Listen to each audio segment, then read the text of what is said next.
안녕하세요. 반갑습니다. 허재삼 작가입니다. 오늘 제가 여러분들께 소개해 드릴 책은요. 니르 이알 작가님과 줄리리 작가님이 공저한 초집중이라는 제목의 책입니다. 먼저 차례를 한번 보겠습니다. 1부 내부 계기를 정복한다. 2부 본짓을 위한 시간을 확보한다. 3부 외부 계기를 해킹한다.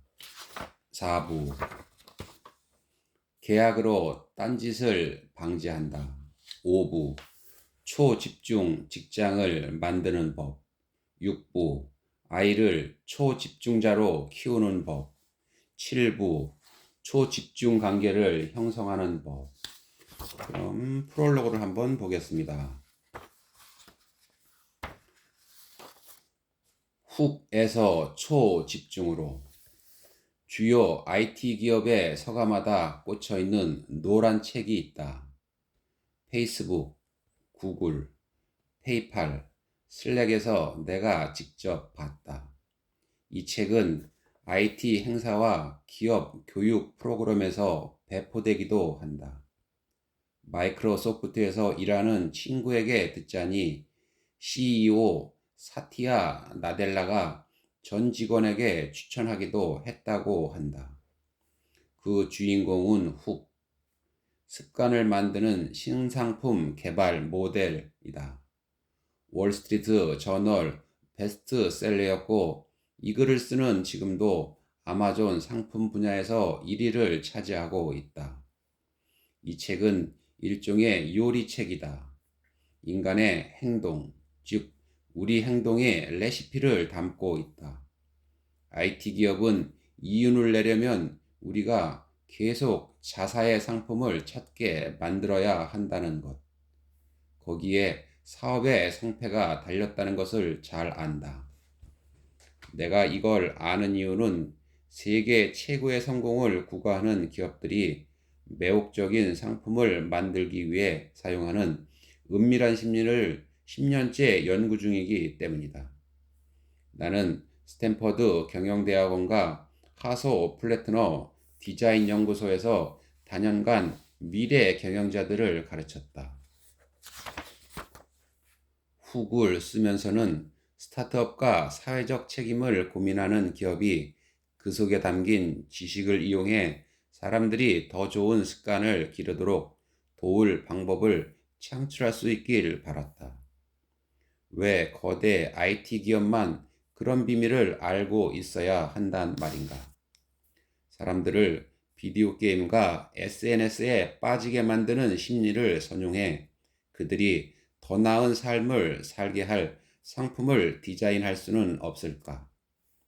지금까지 수많은 기업이 훅의 원리를 따라 사용자가 유익하고 건강한 습관을 형성하도록 도왔다. 핏보드라는 운동 앱은 더 나은 운동 습관을 기르게 한다. 바이트 푸주는 사람들의 식습관을 개선하기 위해 인터넷에 연결된 냉장고로 인근에서 생산된 신선한 식품을 제공한다. 카훗은 학교 수업을 더 재밌게 만드는 소프트웨어를 개발한다. 우리는 우리가 쓰는 상품이 사용자 친화적이고 직관적이기를 바라며 그로 인해 좋은 습관이 형성되기를 바란다.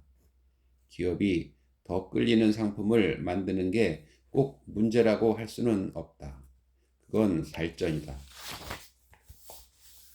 하지만 여기에는 어두운 면도 존재한다. 철학자 폴 비릴리오는 배를 발명하는 순간 침몰도 발명된다고 썼다. 사용자 친화성에 대입하자면 상품과 서비스를 흥미롭고 편리하게 만드는 요소는 딴짓을 유발할 수 있다. 많은 사람이 속수무책으로 딴짓에 빠지다 보니 딴짓을 하는 건 스스로도 어쩔 수 없다고 생각한다. 그러나 요즘 같은 시대에 딴짓을 다스릴 줄 모르면 내가 시간을 낭비시키는 주의 분산물에 휘둘릴 수밖에 없다. 일장에서는 내가 딴짓과 씨름한 이야기, 아이러니하게도 디지털 상품에 훅 빠져든 이야기를 하려고 한다. 하지만 그 싸움에서 승리한 경험담과 함께 우리가 거대 IT 기업보다 훨씬 강력한 존재인 이유도 말할 것이다. 내가 내부자로서 알고 있는 업계의 아킬레스건을 이제 곧 당신도 알게 될 것이다. 다행히도 우리는 이미 그런 위협에 대응하는 능력을 보유하고 있다. 그러니 이제부터 차근차근 우리 뇌를 재훈련하고 재무장하면 된다. 툭 까놓고 말해서 다른 도리가 있을까? 정부가 나서서 규제하길 기다릴 여유는 없다. 그렇다고 기업이 딴짓을 덜 유발하는 상품을 만들 때까지 숨죽여 기다렸다간 직식하고 말 것이다. 미래에는 두 종류의 사람이 존재할 것이다. 타인이 자신의 집중력과 인생을 마음대로 주무르게 놔두는 사람과 당당히 자신을 초집중자라고 부르는 사람이다. 이 책을 펼치는 순간 당신은 자신의 시간과 미래를 지배하는 사람이 되기 위한 첫 걸음을 뗐다. 하지만 이제 시작일 뿐이다. 이제껏 여러분은 즉각적인 만족에 익숙했다. 그러니 초집중을 끝까지 읽어내는 것이 정신을 해방하기 위한 싸움이라 생각하기 바란다. 충동적 행동의 해독제는 미리 생각하는 것이다. 미리 계획을 세우면 해야 할 일을 완수할 수 있다. 이 책에서 소개하는 기법을 통해 이제부터 스스로 집중력을 관리하고 자신이 원하는 삶을 살기 위해 무엇을 해야 하는지 정확히 알게 될 것이다. 본문으로 들어가 보겠습니다. 당신의 초능력은 나는 단 것을 사랑하고 SNS를 사랑하고 텔레비전을 사랑한다. 하지만 사랑을 주는 만큼 받지는 못한다. 식후 간식 흡입, SNS 무한 스크롤, 넷플릭스 야간 정주행. 모두 한때 내가 생각 없이 습관적으로 하던 일이다. 불량식품을 많이 먹으면 건강에 탈이 나듯이 디지털 기기를 과용해도 탈이 난다. 내 경우에는 딴짓을 하느라 소중한 사람들이 뒷전이 되는 문제가 있었다. 특히 딸에게 한 짓이 최악이었다. 우리 부부의 눈에는 세상에서 제일 예쁜 하나뿐인 딸에게 말이다. 언젠가 딸과 아빠를 위한 놀이 책에 나오는 놀이를 하고 있을 때였다. 첫 번째 놀이는 서로 좋아하는 것 말하기였다. 두 번째는 책장을 뜯어서 종이 비행기 접기였고, 세 번째는 서로에게 이렇게 물어보는 것이었다. 만약에 초능력을 가질 수 있다면 어떤 초능력을 갖고 싶어? 그때 아이가 뭐라고 했는지 여기서 말할 수 있다면 좋겠지만 불가능하다. 내가 그 자리에 없어서 못 들었기 때문이다. 물론 몸은 방 안에 있었지만 마음이 딴 데 가 있었다. 딸이 물었다. 아빠는 어떤 초능력 갖고 싶어? 잠깐만. 아빠 이거 하나만 답장하고. 나는 폰으로 뭘 하느라 건성으로 대답했다. 화면에서 시선을 떼지 않고 손가락으로 바쁘게 탭을 하며 그때는 중요하게 느껴졌지만 다시 생각해보면 나중에 해도 됐던 일을 하고 있었다. 아이는 말이 없었다. 다시 고개를 들자 아이가 안 보였다. 폰에 정신이 팔려 딸과 값진 시간을 보낼 절호의 기회를 걷어차 버린 것이다.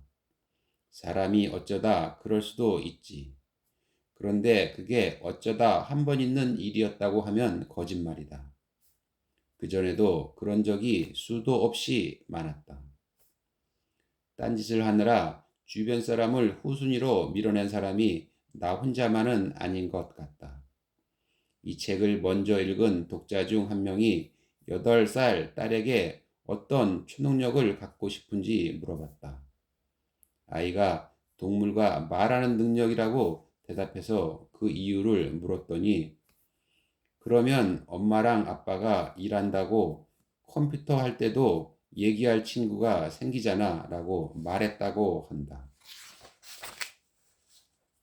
딸에게 가서 사과한 나는 이제 변해야 할 때라고 생각했다. 처음에는 디지털 기술이 문제라는 생각에 극단적인 방법으로 디지털 디톡스를 시도했다. 우선 이메일, 인스타그램, 트위터를 쓰고 싶어도 못 쓰도록 폰을 구형 플립폰으로 바꿨다. 그런데 GPS와 달력 앱에 저장된 주소 없이 돌아다니자니 너무 불편했다. 걸으면서 들을 수 있었던 오디오북을 포함해 스마트폰의 모든 편리한 기능이 그리워졌다. 온라인에서 온갖 기사를 읽느라 시간을 낭비하지 않도록 종이신문도 신청했다. 몇 주가 지나니 펼쳐보지도 않은 신문이 차곡차곡 쌓였고 나는 그 옆에서 텔레비전 뉴스를 보고 있었다. 집중해서 글을 쓰기 위해 1990년대에 나온 인터넷이 안 되는 워드 프로세서 전용 단말기도 구입했다. 하지만 글을 쓰려고 앉으면 저절로 책장에 눈이 가고 조금 뒤에는 아무 상관없는 책을 뒤적이고 있었다. 문제의 원흉이라 생각했던 기술이 없는데도 나는 여전히 딴짓을 했다. 온라인 기술을 없애봤자 소용이 없었다. 딴짓의 종류만 바뀌었을 뿐이다. 원하는 삶을 살려면 바른 행동만 하면 되는 게 아니라 나를 탈선시키는 나쁜 행동을 끊어야 한다는 걸 깨달았다. 케이크가 샐러드보다 호리둘레에 나쁘다는 건 누구나 안다. 목적 없이 SNS 피드를 스크롤하는 게 현실에서 친구를 만나는 것보다 못하다는 것도 마찬가지다. 직장에서 생산성을 키우려면 시간을 낭비하지 말고 진짜로 일해야 한다는 말에도 모두 동의할 것이다. 우리는 무엇을 해야 하는지 이미 잘 알고 있다. 다만 어떻게 해야 딴짓을 멈출 수 있는지 모를 뿐이다. 지난 5년간 자료를 조사하고 책을 쓰면서 잠시 후 소개할 과학적으로 검증된 기법들을 실제로 사용한 덕분에 현재 나는 그 어느 때보다 생산적이고 건강하고 기운차게 살고 있으며 인간관계도 더욱 만족스럽다. 이 책에서는 내가 21세기의 가장 중요한 능력, 바로 초집중력을 기르면서 얻은 교훈이 담겨 있다. 그 첫 번째 단계는 딴짓이 내면에서 비롯된다는 사실을 아는 것이다. 일부에서는 우리를 탈선시키는 심리적 불편을 발견하고 다스리는 현실적인 방법을 배운다. 그렇다고 명상을 하라는 뻔한 말을 할 생각은 없다. 명상으로 효과를 보는 사람도 있긴 하겠지만 지겹도록 반복된 이야기다. 아마도 이 책을 읽는 사람이라면 이미 명상을 시도해 봤으나 나처럼 그 효과가 신통치 않았을 것이다. 그래서 여기서는 무엇이 우리의 행동을 유발하는지를 새로운 시각에서 바라보고 왜 시간 관리가 고통 관리인지 살펴볼 것이다.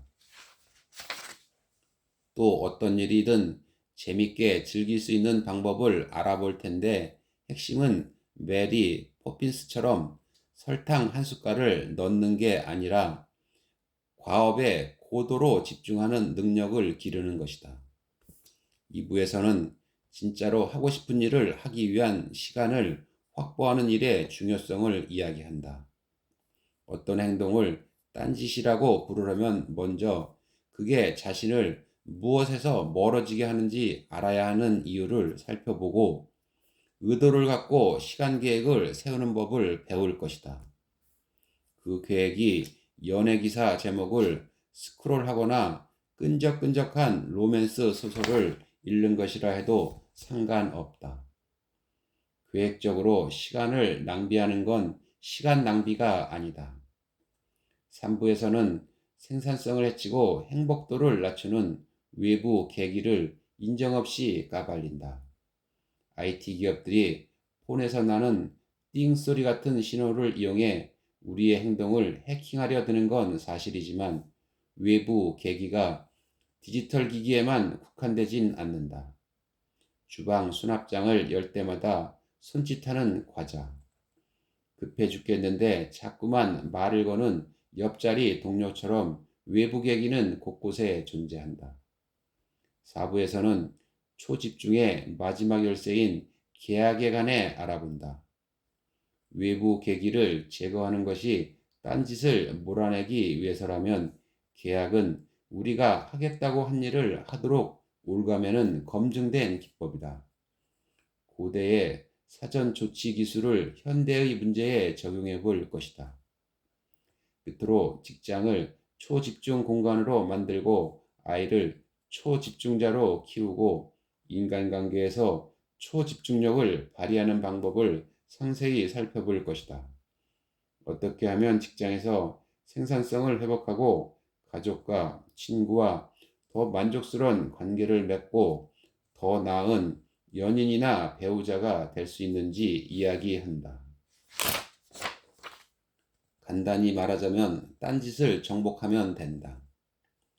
초집중의 4단계를 읽고 싶은 순서로 읽어도 괜찮지만 이왕이면 1부에서 4부까지 차례로 읽기를 권한다. 1단계를 기초로 모든 단계가 유기적으로 연결되기 때문이다.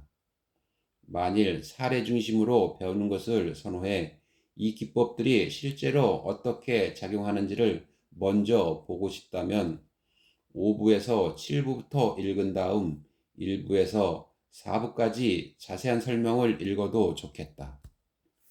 모든 기법을 지금 당장 실천해야 할 필요는 없다. 그 중에는 나중에 준비가 되거나 여건이 달라졌을 때 유용하게 쓸만한 기법도 있을 수 있다. 그렇다고 해도 이 책을 다 읽고 나면 전에는 몰랐던 돌파구를 찾게 되고 딴짓을 다스리는 능력이 전에 없이 향상될 것이라 장담한다. 의도대로 실천하는 능력이 있다면 얼마나 좋을지 생각해보자. 직장에서 얼마나 유능한 사람이 될 수 있을까? 가족과 함께 보내거나 좋아하는 일을 하는 시간이 얼마나 늘어날까? 얼마나 더 행복해질까? 초집중력을 초능력으로 갖게 된다면 인생이 어떻게 달라질까? 기억하세요. 우리는 딴짓을 피하는 법을 배워야 한다. 원하는 삶을 살려면 바른 행동만 하면 되는 게 아니라 후회할 게 뻔한 행동을 안 해야 한다. 문제는 기술만이 아니다. 초집중자가 되기 위해 기술을 거부해야 하는 건 아니다. 우리가 최선이 아닌 행동을 하는 진짜 이유를 알아야 한다. 방법은 이렇다. 초집중 4단계를 배우고 실천함으로써 초집중자가 될 수 있다. 초집중이란 무엇인가?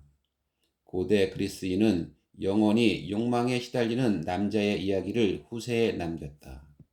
그의 이름은 탄탈로스. 탄탈로스는 아버지 제우스에게 벌을 받아 지옥으로 추방된다. 그는 머리 위로 잘 익은 열매가 드리운 웅덩이에 갇힌다. 이 정도면 저주치고는 양호한 것 아닌가 싶겠지만 탄탈로스가 열매를 따려고 손을 뻗으면 나뭇가지가 멀어진다. 시원한 물로 목을 축이려고 허리를 숙이면 물이 저 멀리 물러나 버린다. 욕망하는 것을 절대 갖지 못하는 형벌이다. 고대 그리스인의 비유에 감탄하지 않을 수 없다. 인간이 처한 상황을 이보다 잘 표현할 수 있을까? 우리는 항상 뭔가를 손에 넣으려 한다. 돈이 될 수도 있고 경험이나 지식, 지위가 될 수도 있다. 오늘 저는 여기까지 소개해드리고요. 다음 시간에 새로운 책을 가지고 찾아뵙겠습니다. 감사합니다.